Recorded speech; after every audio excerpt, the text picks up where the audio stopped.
Take a good look at this image.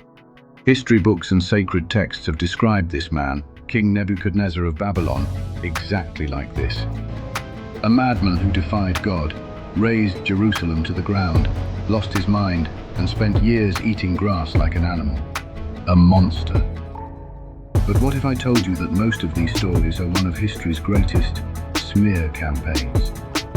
What if this man wasn't a madman, but an engineering genius who built the first skyscrapers of the ancient world on top of the swamp? Today we are uncovering the truth behind those blue bricks of Babylon, the Al-Yahudu tablets, and a war full of betrayal. If you're ready, let's open the Nebuchadnezzar file. To understand Nebuchadnezzar, we must first enter his mind. He wasn't a barbarian soldier boasting about severing heads and spilling blood like the Assyrian kings. He was an obsessively meticulous architect. If you picked up a random brick from the ground in Iraq today, you would read his name on it. I am Nebuchadnezzar, provider and restorer of Babylon. Babylon is geographically one of the hardest places to build. The ground is soft river mud, there is no stone. But this is where Nebuchadnezzar's genius came into play. His engineers discovered bitumen, that is, asphalt, 2,500 years before the modern oil industry. By bonding bricks with bitumen, they made them waterproof. Thanks to this, they managed to erect the 90-meter Etemenanki ziggurat, what the Bible calls the Tower of Babel, right on top of that swamp. He was a genius of defense, not just aesthetics. He built a wall system around the city so massive that the historian Herodotus wrote that a 4-horse chariot could race along the top of the walls. 3 layers of walls, water-filled moats. Nebuchadnezzar turned Babylon into the ancient world's largest, most populous, and safest metropolis, a base of science and culture. He was not a destroyer, but a passionate builder. So, why did this builder king suddenly turn into a tyrant who destroyed Jerusalem? The issue wasn't religious, it was entirely political. Jerusalem was a buffer zone between 2 superpowers, Egypt and Babylon. When Nebuchadnezzar took this region, he placed the 21-year-old Zedekiah on the throne. He told him, "Be my governor, pay your taxes, don't do business with Egypt, and the throne is yours."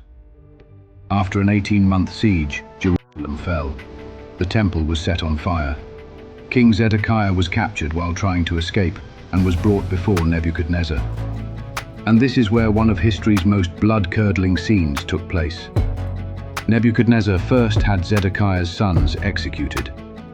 This was the last thing Zedekiah ever saw in this world. Immediately after, Zedekiah's eyes were gouged out.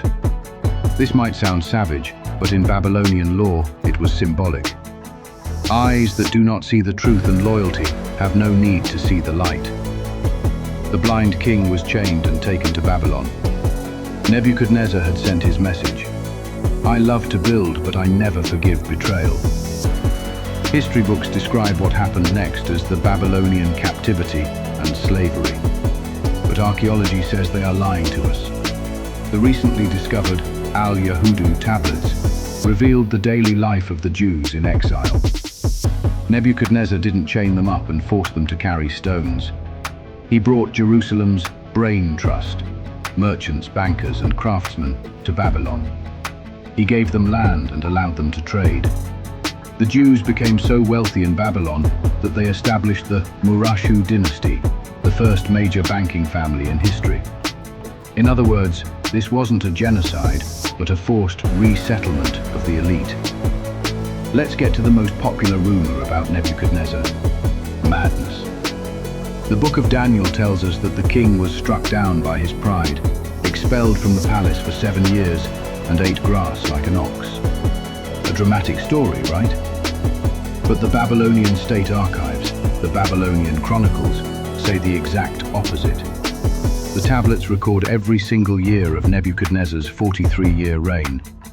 There isn't a single year where he was away from the palace or missing. So where did this mad king story come from? Historians have identified a massive case of identity theft here. The person who actually went to the desert and lived as a recluse for 10 years wasn't Nebuchadnezzar. but King Nabonidus, who came after him. Jewish writers took this story of madness and seclusion from Nabonidus and pasted it onto Nebuchadnezzar, whom they hated. In short, what we are reading is not history, but ancient propaganda fiction. Another legend circulating on the internet is this. Nebuchadnezzar painted his room yellow and was poisoned by the element in the paint, causing him to go mad. It sounds scientific, but this story is actually just a mix-up between Napoleon's poisonous wallpaper and Nebuchadnezzar. First of all, Babylonian palaces used glazed bricks, not wall paint.